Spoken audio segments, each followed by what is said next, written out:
आपण पाहिलं की ज्या पद्धतीने संपूर्ण महाराष्ट्राला हादरवून टाकणारी जी घटना आहे ती पुणे जिल्ह्यातल्या जुन्नर तालुक्यामध्ये पिंपळवंडीमध्ये घडली।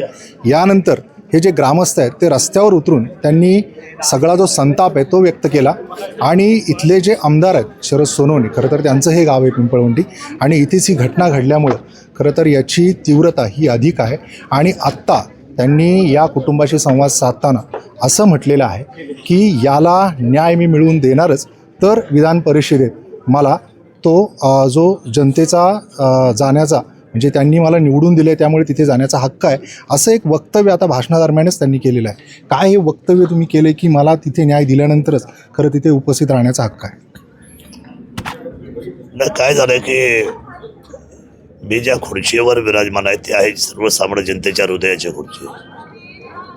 आणि आज माझ्या स्वतःच्या आमदारकीच्या गावामध्ये मोठा प्रश्न उभा राहिला की जवळच्या आणि रोजच्या ओळखीच्या माणसाने त्या मुलीला आजारी असताना घेऊन जाणं, आणि मुलीचं वय तरी किती आहे, 9.5 वर्षाची मुलगी आहे, आणि तिचा त्या ठिकाणी तोंडावर त्या ठिकाणी तिचा श्वासोच्छ्वास गुदमरतपर्यंत तिचा मृत्यू तिचा मृत्यू करणं आणि त्याच्यानंतर तिच्यावर लैंगिक अत्याचार करणं ही अतिशय धक्कादायक बाब आहे। आणि माझ्या गावासाठी, या तालुक्यासाठी, बरं, छत्रपती शिवरायांची भूमी, ज्या अभिमानाने आम्ही शिवरायांचं गोडवे गातो, शिवजन्मभूमी, किल्ले शिवराय, फास्ट ट्रॅकवर आम्हाला हा न्याय मिळत पाहिजे।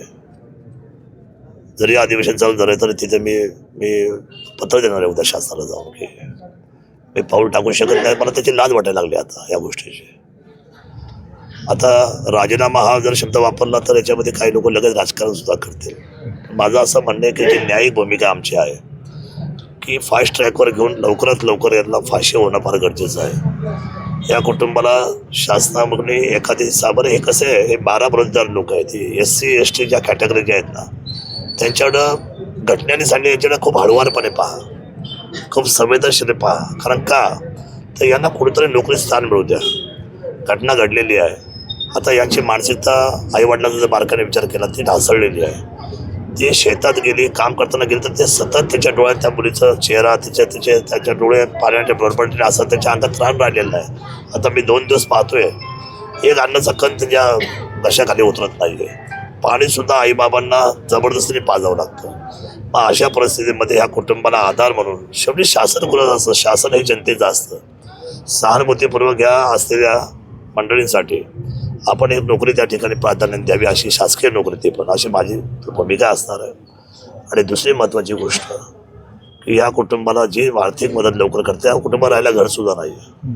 माझ्याकडे हा जो समाज आहे, आज मी तिकडे राऊंड मारला सगळ्यापासून, मला एक महिला आलेली, मला तिने मिठी मारलं, मला कावटाळलं, म्हणजे दादा माझ्या घरात चला। तिचा जो घरचा जो खालचा जो जमिनीचा भाग होता, आज पाऊस 2 दिवस नसताना सुद्धा ती जमीन ओलाव्यामध्ये आहे। याचा अर्थ ती जी 75-80 वर्षाची जी आमची माता आहे तर ती त्या ठिकाणी त्या ओल्यावर झोपते अजून सुद्धा। या अशी जी ह्या घटना मी जेव्हा पाहतो त्यावेळेला माझं अतिशय मी निरुत्तर होऊन जातो। निर्णय करावा लागतो आम्हाला की शेवटी हे पालकत्व आपल्याकडे आहे। सगळ्याच गोष्टी सरकारचे पैसे येतील मग आम्ही विकास करू, काय धोरणात्मक मग आम्ही काम करू असं नाही। तर आमची भावना अशी आहे की याच्या पाठीमागे मी लगेच सांगितलं की उद्या सकाळी हे अशी जी कुटुंब जी ओलाव्याखाली झोपतात त्यांच्यासाठी ताडपत्रीची व्यवस्था आपण करू। कारण ते ताडपत्री त्यांची गळते, त्याच्याकडे ते पैसे नाही आहेत, त्यांची परिस्थिती बिकट आहे, त्यांच्या जवळ 100-200 रुपये पण आज नाही आहे। काही लोक अशीच का रोज शेतामध्ये जातात, ते कमवतील तेव्हा ते खातात। त्याच्यामुळे तुम्ही आता पालकत्व देखील स्वीकारलेलं आहे त्यांचं।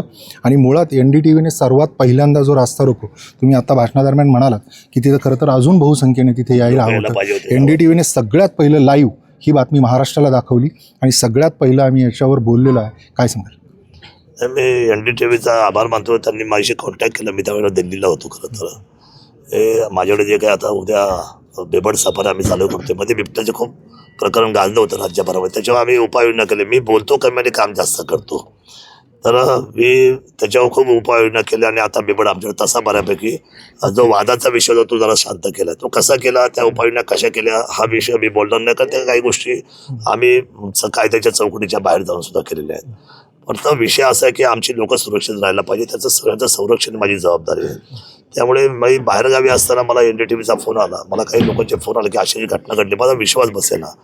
पण तुम्ही माझ्याशी बोलले, त्याच्यानंतर माझे ABP माझ्यावर माझी बोलले आणि अनेक चॅनल माझी बोलले, पण तुम्हीपर्यंत मला फोन केला आणि मला विचारलं, प्रतिक्रिया दिली. आणि खरं तर तो मोर्चा जो आमचा केला रस्त्यावर, एक भावना असते लोकांची, ठरवून तर काही होत नाही या सगळ्या गोष्टी, पण हे कुठंतरी निषेध व्यक्त व्हायला पाहिजे. आणि हा सगळ्या असलेल्या भावना आमच्या गावातून समाजाच्या या राज्यकर्त्यापर्यंत पोहोचल्या पाहिजेत. म्हणून जो आमच्या तिथं हा समाज बांधून जो मोर्चा नेला, मी त्यावेळेला सुद्धा त्या सगळ्या मी आमच्या गावाला बोललो की आपण ही घटना ही आपली घटना आहे, ह्या घटनेकडे घटना म्हणून बघा.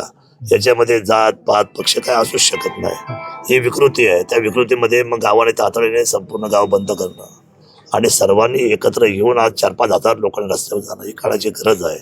पण तुम्ही ती बातमी केली, ती मुख्यमंत्र्यांनी सुद्धा पाहिली, राज्यकर्त्यांनी पाहिली, CM साहेब माझ्याशी त्यामुळे आज सकाळी 11 वाजून 5 मिनिटांनी बोलले, 15 मिनिटं चर्चा झाली. स्वतः गिल साहेब या ठिकाणी 2 दिवस झाले येत आहेत, सगळं नियंत्रण आपल्या हातामध्ये घेतलेलं आहे. इथला जो पोलीस चौकीचा विषय आहे त्याला ऑलरेडी मी 1 कोटी रुपये आधीच टाकलेले आहेत. माझ्या पूर्वीच्या 14 ते 19 मध्ये ते पोलीस स्टेशन माझ्या हातात मीच त्यावेळेला चालूच ठेवलं होतं.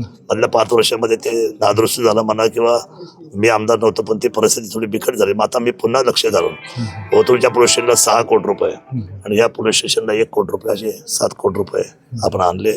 हे पोलीस स्टेशन 1 महिन्यामध्ये आम्ही चालू करतोय. आणि त्या पोलीस स्टेशनला स्वायत्ता दिलेली आहे आपण, त्या अंतर्गत कुणाच्या आळेफाट्या अंतर्गत असलेली हे पोलीस स्टेशन पोलीस चौकी आहे. इथे स्वतंत्र एक इन्स्पेक्टर आपण नेमला, त्याच्याखाली 4 अधिकारी आपण नेमलेले आहेत, त्याच्यामध्ये एक महिला कॉन्स्टेबल सुद्धा आहे. ते आम्ही पूर्ववत करू आणि पुन्हा एकदा आम्ही ह्या कायदा व्यवस्थेला आम्ही सामोरतो. आता याच्यामध्ये खरं तर उपमुख्यमंत्री सुनेत्रा पवार यांनी देखील सांगितले की येऊन ते भेट देणार आहेत. तुम्ही उपमुख्यमंत्री एकनाथ शिंदे यांच्याशी बोलला असाल आणि मुख्यमंत्र्यांनी तुम्ही सांगितले की या सूचना दिलेल्याच आहेत. काय सांगाल की पुढच्या भेटी अगोदरच कदाचित या सगळ्या गोष्टी झालेल्या असतील? नाही, तर विषय असा आहे की शासकीय नोकरीच्या बाबतीमध्ये मला त्यांच्याशी एक ड्राफ्ट तयार करून जावं लागेल, त्यांच्याशी बोलावं लागेल, परिस्थितीचे गांभीर्य ठेवावं सांगावं लागेल. त्यांचं काम ऑलरेडी फास्ट ट्रॅकचं चालू झालेलं आहे. 15 दिवसाच्या आतमध्ये चार्जशीट दाखल करणार आहे. ऑलरेडी पोलीस स्टेशनचा निर्णय झाला आहे, त्याला आता 13 दिवसाची कोठडी आहे, पोलीस कोठडी त्यांच्या ताब्यात आहे.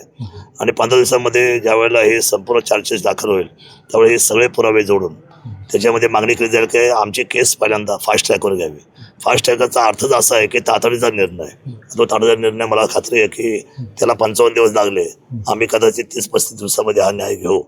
आता त्याला फाशी झालेली पण फाशी दिली का नाही, तर आपल्याकडे दयेचा अर्ज केला जातो, कुटुंबाकडून नाही, परंतु आपली जी काय प्रशासकीय व्यवस्था आहे त्याच्याकडून तो एक नॉमिनल एक प्रोसिजर म्हणून तो पाठवावं लागते. आणि तो पाठवलेला आहे राज्यापालाकडून, राज्यपालाकडून नरसापूरच्या विषयावर. आणि तो राज्यपालाकडे गेला तर त्याला टाईम लिमिट आहे सही करायला. 21 दिवसाच्या आतमध्ये राज्यपाल त्याच्यावर आधी सही करू शकत नाही, त्याच्यानंतर करावे लागते. मग तो सुद्धा निर्णय खाली त्यांना तर नसरापूरवाल्यांना शिक्षा होईलच जाता, पण त्याच्याबरोबर हा सुद्धा फास्ट ट्रॅकचा विषय याच्यावर सुद्धा फाशीची शिक्षा होईल याची खात्री मला आहे. आणि राज्यकर्त्यांबरोबर आम्ही काम करतो. माझा विश्वास आहे की याच्यामध्ये आम्ही 100% आमच्या चिवला लवकरच न्याय देऊ, त्या कुटुंबाला आम्ही उभं करू. आज त्या कुटुंबाची नैतिक जबाबदारी मी स्वीकारून त्यांचं जे काही त्यांचं जीवनमान आहे ते उभं करण्यासाठी त्या कुटुंबाला संरक्षण म्हणून आम्ही त्यांच्या पाठीमागे उभं राहू एवढं सांगतो. तर हे होते आमदार शरद सोनवणे यांनी त्या कुटुंबाचं पालकत्व स्वीकारलेलं आहे. महत्त्वाचं म्हणजे ही फास्ट ट्रॅकवर ही केस चालणार आहे. दुसरी गोष्ट म्हणजे त्यांनी पोलीस चौकीच्या बाबतीत इथला निर्णय घेऊन टाकलेला आहे. त्यामुळे आता या बाबतीत कशा पद्धतीने सरकार पुढे येऊन या सगळ्या गोष्टींना मूर्त स्वरूप देतं हे पाहणं देखील तितकंच गरजेचं असणार आहे. अविनाश पवार, NDTV मराठी, पिंपळवंडी, पुणे.